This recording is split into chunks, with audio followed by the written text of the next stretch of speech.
सुंदर ड्रामा करते हैं, कमाल करते हैं, ये बहुत अच्छा ड्रामा लगा।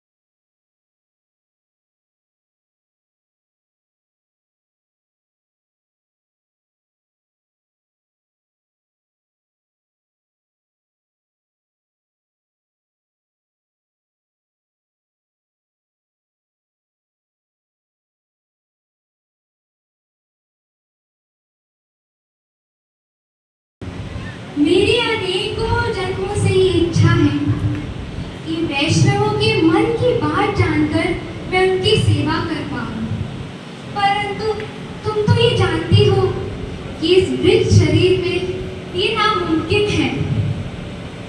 मेरी यह अभिलाषा है कि कोई वैष्णव सेवी नौकर मिल जाए जो वैष्णवों की मन की बात जानकर उनकी निस्वार्थ सेवा करे। प्रभु, सेवा धर्म तो बड़ा ही कठिन है और इस कली काल में हमें निस्वार्थ सेवक कहाँ ही मिलेगा। ठीक कहती हैं।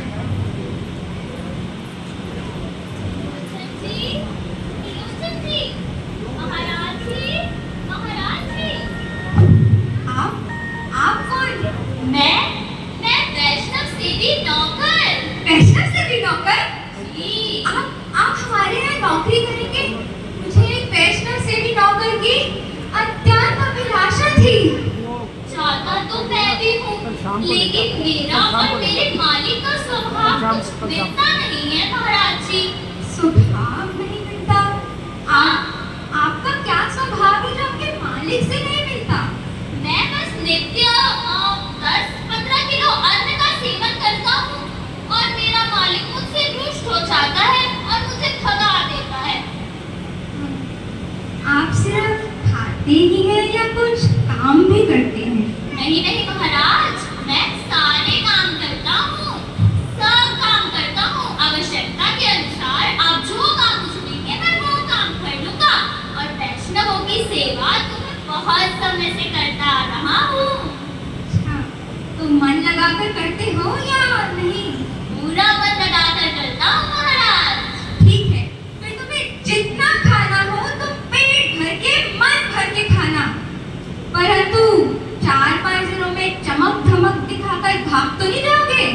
मैं कभी नहीं भागता महाराज, जब तक कि कोई मुझे खुद से न भगा दे। तुम स्नान करते हो भी या नहीं? स्नान करता तो हूँ। पूर्णमासी में, पूर्णिमा में, अमावस्या और ग्रहण में, मतलब 5-6 महीने में तो कर ही लेता हूँ महाराज। चलो, अब सारी बात तय हो गई तो आगे बढ़े। हाँ, पर मेरी एक शर्त है महाराज। मैं अन्न का जो सेवन करूँगा वो आपके घर में बना हुआ होना चाहिए और आपकी पत्नी के द्वारा ही बना होना चाहिए, बाहर से नहीं होना चाहिए। और यदि मेरे अति भोजन करने पर अगर आपकी पत्नी ने शिकायत करी या आपने शिकायत करी तो मैं भाग जाऊंगा।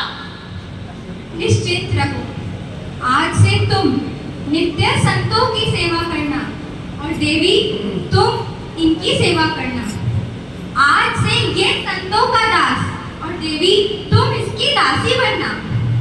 हमारे जीवन में और क्या ही है, हरि के गुण हम गाएं और संतों की हम सेवा करें, इसी में तो हमारे जीवन की सार्थकता है।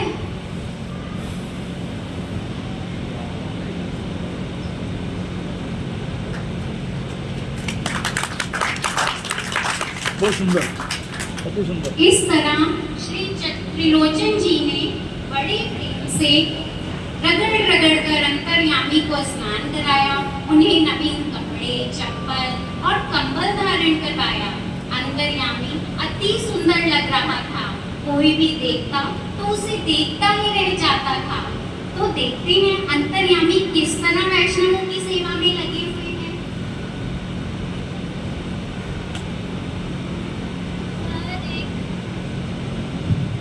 हरे कृष्णा कृष्णा कृष्णा हरे हरे। अरे महाराज जी आइए आइए, आप थक गए होंगे। बैठिए महाराज जी बैठिए, लाइए आपको सामान दीजिए महाराज जी, बैठिए। हरे कृष्णा कृष्णा कृष्णा। काश आज जलेबी, मालपुआ और कचौड़ी मिल जाती भोजन में। मालपुआ ही बनाए। महाराज जी आप बैठिए, मैं आपके लिए भोजन लेकर आता हूं। ठीक है। कटोरी सुबह थी महाराज जी, मालपुआ बनाए। शुरू वाली मेरी पड़ी हुई बाकी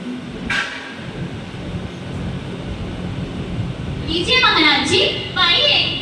अरे जलेबी, कचौड़ी, मालपुआ, किसे किसे पता चला कि मेरे मन में क्या है?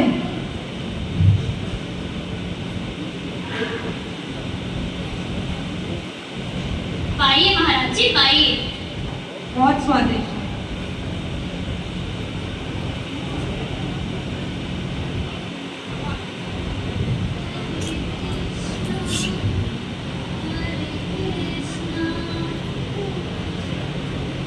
मजा आ गया। स्वाद आ गया। इस तरह भगवान अंतर्यामी के रूप में अद्भुत वैष्णव सेवा का उदाहरण प्रस्तुत कर रहे हैं। सभी वैष्णव त्रिलोचन जी के समान अंतर्यामी की खूब तारीफ करते हैं।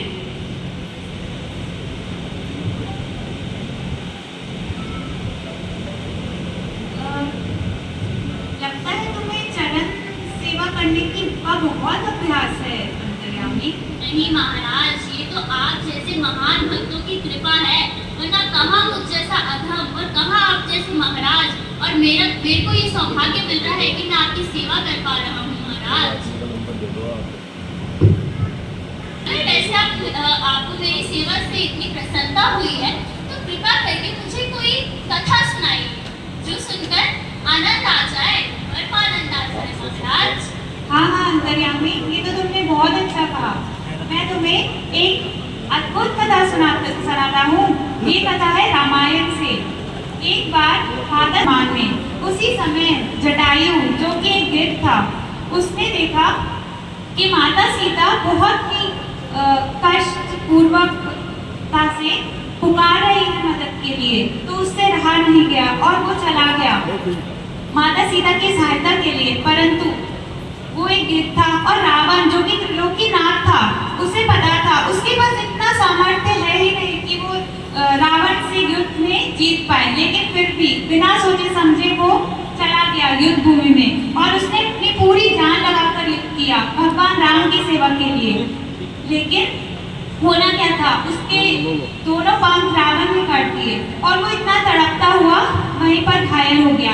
इसी बीच माता सीता ने अपने कुछ गहने नीचे पुष्पक विमान से गिरा दिए थे, ताकि जब श्री राम आए तो वो उन्हें पहचान कर समझ जाए कि वहां से सीता माता गुजरी है। और सीता माता ने जटायु से कहा, हे जटायु पुत्र, जब श्री राम आए तो कहना कि रावण मेरा अपहरण कर रहा था। जटायु ने ऐसा ही किया, वो वहीं पर ही अपना जीवन बचाकर पड़ा रहा, राम राम कहते हुए। फिर जब श्री राम आए तब लक्ष्मण भी उनके साथ थे और उन्होंने जटायु के सिर को अपनी गोद में रखा। भगवान राम ने स्वयं एक गिद्ध को अपनी गोद में रखा और जब उसकी मृत्यु हो गई तो उसके शरीर को जलाया, जो कि इंसानों के साथ किया जाता है। लेकिन भगवान राम इतने कृपालु हैं कि छोटी से छोटी सेवा की भी वो ऋण कभी नहीं भूलते। और इसके उपरांत उन्होंने उसे सारूप्य मुक्ति प्रदान करी, जो कि बहुत ही दुर्लभ है संतों के लिए। हरि बोल महाराज, हमारे रघुनंदन तो है ही इतने महान, तभी तो उन्होंने एक छोटी सी गिलहरी की राम सेतु बनाते वक्त पे इतनी छोटी सी सेवा भी स्वीकार करी। उन्होंने ये नहीं सोचा कि गिलहरी छोटी है या बड़ी। जय रघुनंदन, जय रघुनंदन। अरे वाह अंतर्यामी, तुम तो बड़े पंडित हो। कुछ नहीं महाराज, बस आप जैसे भक्तों की सेवा का फल है महाराज।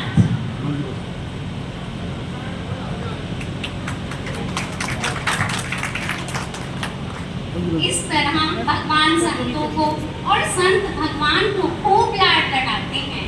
तो चलिए देखते हैं अंतर्यामी के 10-12 किलो भोजन की ओर।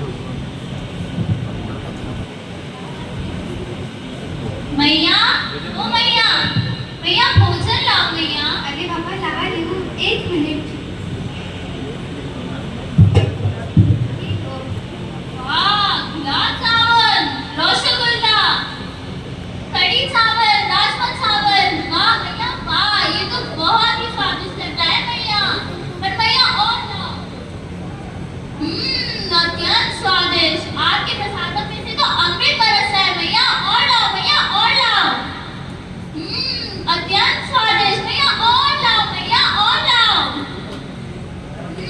और लाओ मैया, और लाओ, इतने से नहीं होगा मेरा। और लाओ मैया। अत्यंत स्वादिष्ट, इसमें से तो अमृत बरस रहा है, परंतु फिर भी मुझे तृप्ति क्यों नहीं मिल रही है मैया। और लाओ मैया, और लाओ। इसमें से तो बिल्कुल ही रेणु माता जी के बने हाथ के बने प्रसादों जैसा स्वाद आ रहा है मैया। मुझे और चाहिए, और लाओ मैया। अत्यंत स्वादिष्ट मैया, अत्यंत स्वादिष्ट, और लाओ। हाँ, अब जाके कहीं थोड़ी बहुत तृप्ति मिल गई है।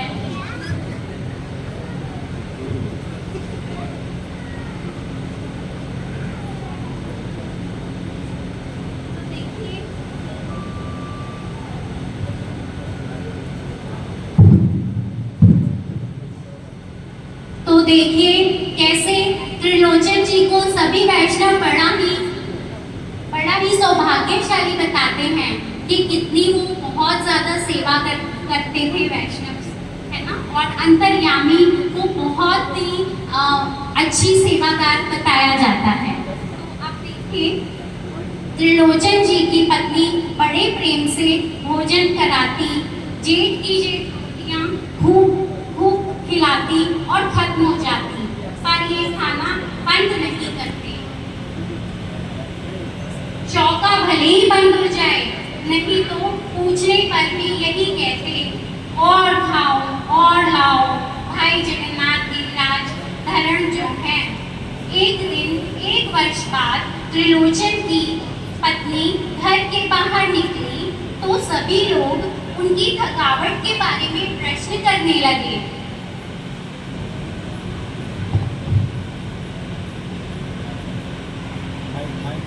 माइक लेके। अरे तुम इतनी पतली कैसे हो गई? हाँ, ये सच कहती है, इतनी पतली और कमजोर कैसे हो गई तुम? और पहले मुझे ये बताओ, तुम इतने दिनों से कहाँ थी? ऐसा लगता है निर्जन एकादशी का व्रत तोड़ना ही भूल गई। हाँ, ये सही कहती है। अरे मैं तुम्हें क्या ही बताऊं, मेरे पति ने एक नया नौकर रखा है। वो इतना पेटू है, जब देखो खाना मांगता रहता है। भला इतना कौन खाता है? उसके लिए मैं चक्की पीस कर खुद ही पिस गई हूँ। अरे